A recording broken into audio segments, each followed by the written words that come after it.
بسم اللہ الرحمن الرحیم۔ السلام علیکم۔ آج انشاءاللہ سورۃ بقرہ کی آیت نمبر 22 سے سٹارٹ کریں گے۔ اعوذ باللہ من الشیطان الرجیم، بسم اللہ الرحمن الرحیم۔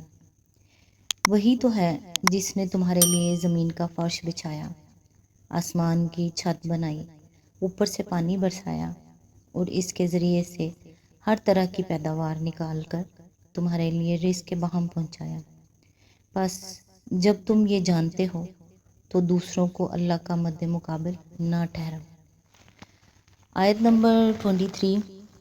اور اگر تمہیں اس امر میں شک ہے کہ یہ کتاب جو ہم نے اپنے بندے پر اتاری ہے یہ ہماری ہے یا نہیں، تو اس کے مانند ایک ہی صورت بنا لاؤ، اپنے سارے ہم نواؤں کو بلا لو، ایک اللہ کو چھوڑ کر باقی جس کی چاہو مدد لے لو اگر تم سچے ہو۔ یعنی جب تم خود بھی اس بات کے قائل ہو اور تمہیں معلوم ہے کہ یہ سارے کام اللہ ہی کے ہیں، تو پھر تمہاری بندگی اسی کے لیے خاص ہونی چاہیے۔ دوسرا کون ہے اس کا حقدار؟ کیا کوئی اس کا حقدار ہو سکتا ہے کہ تم اس کی بندگی بجا لاؤ؟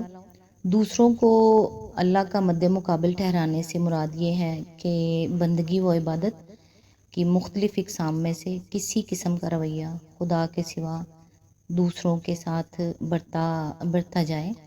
آگے چل کر خود قرآن ہی اس تفصیل کے ساتھ معلوم ہو جائے گا کہ عبادت کی وہ اقسام کون کون سی ہیں جنہیں صرف اللہ کے لیے مخصوص ہونا چاہیے، اور جن میں دوسروں کو شریک ٹھہرانا وہ شرک ہے جسے روکنے کے لیے قرآن آیا ہے۔ آیت نمبر 24۔ تو یہ کام کر کے دکھاؤ، لیکن اگر تم نے ایسا نہ کیا اور یقیناً کبھی نہیں کر سکتے تو ڈرو اس آگ سے جس کا ایندھن بنیں گے انسان اور پتھر، جو مہیا کی گئی ہے منکرین حق کے لیے۔ اس سے پہلے مکے میں کئی بار یہ چیلنج دیا جا چکا تھا کہ اگر تم اس قرآن کو انسان کی تصنیف سمجھتے ہو تو اس کے مانند کوئی کلام تصنیف کر کے دکھاؤ۔ مدینے پہنچ کر اس کا اعادہ کیا جا رہا ہے۔ اس میں یہ لطیف اشارہ ہے کہ وہاں صرف تم ہی دوزخ کا ایندھن نہ بنو گے، بلکہ تمہارے وہ بت بھی وہاں تمہارے ساتھ ہی موجود ہوں گے جنہیں تم نے اپنا معبود بنا رکھا ہے۔ اس وقت تمہیں خود ہی معلوم ہو جائے گا کہ خدائی میں یہ کتنا دخل رکھتے تھے۔ آیت نمبر 25۔ اور اے پیغمبر، جو لوگ اس کتاب پر ایمان لے آئے ہیں اور اس کے مطابق اپنے عمل درست کر لیں، انہیں خوشخبری دے دو کہ ان کے لیے ایسے باغ ہیں جن کے نیچے نہریں بہتی ہوں گی۔ ان باغوں کے پھل صورت میں دنیا کے پھلوں سے ملتے جلتے ہوں گے۔ جب کوئی پھل انہیں کھانے کو دیا جائے گا تو وہ کہیں گے کہ ایسے ہی پھل اس سے پہلے دنیا میں ہم کو دیے جاتے تھے۔ ان کے لیے وہاں پاکیزہ بیویاں ہوں گی اور وہ وہاں ہمیشہ رہیں گے۔ یعنی نرالے اور اجنبی پھل نہ ہوں گے جن سے وہ نامانوس ہوں، شکل میں انہیں معلوم نہ ہو کہ یہ کیا ہیں۔ وہ شکل میں بھی انہی پھلوں جیسے ملتے جلتے ہوں گے جن سے وہ دنیا میں آشنا تھے، البتہ لذت میں وہ ان سے بہت زیادہ لذیذ ہوں گے۔ دیکھنے میں مثلاً آم اور انار اور سنترے ہی ہوں گے۔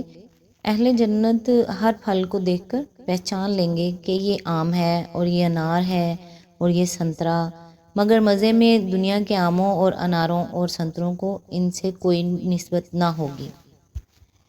عربی متن میں ازدواج کا لفظ استعمال ہوا ہے جس کے معنی ہیں جوڑے، اور یہ لفظ شوہر اور بیوی دونوں کے لیے استعمال ہوتا ہے۔ شوہر کے لیے بیوی زوج ہے اور بیوی کے لیے شوہر زوج ہے، مگر وہاں یہ ازدواج پاکیزگی کی صفت کے ساتھ ہوں گے۔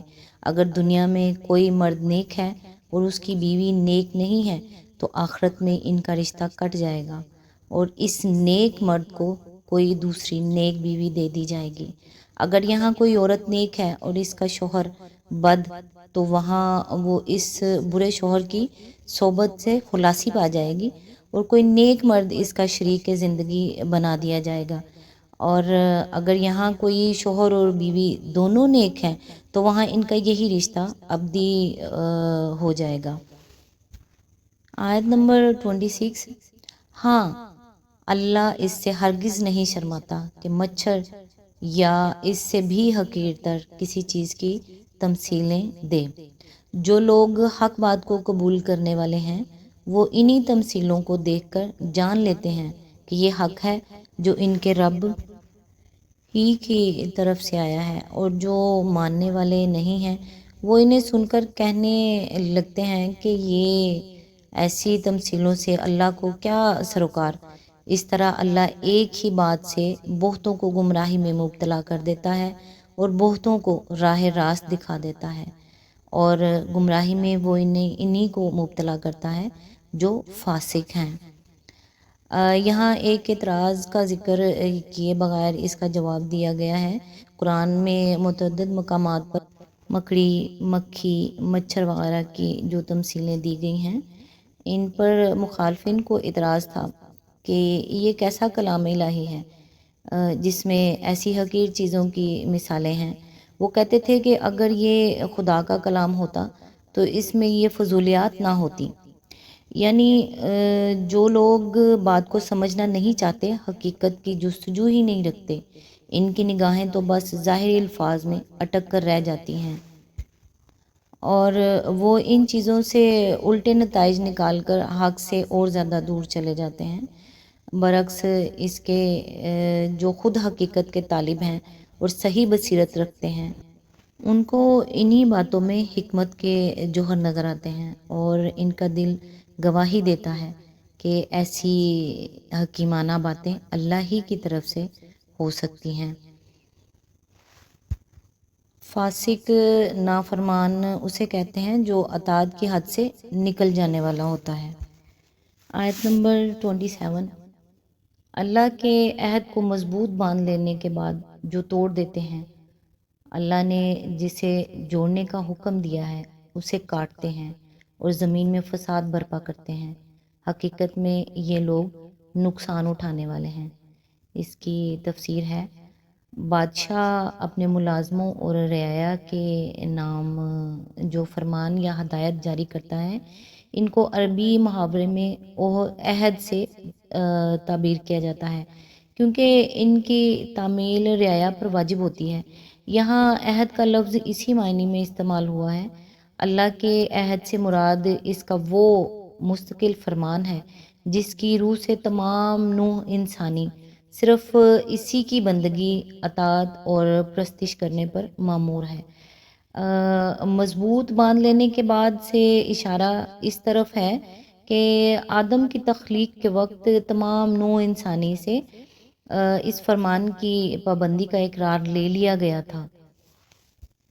آگے سورہ راف کی آیت میں اس کا عہد و قرار پر نسبتاً زیادہ تفصیل کے ساتھ روشنی ڈالی گئی ہے۔ انشاءاللہ جب ہم وہاں آئیں گے تو باقی کا تفصیل کے ساتھ وہاں پہ بات ہوگی۔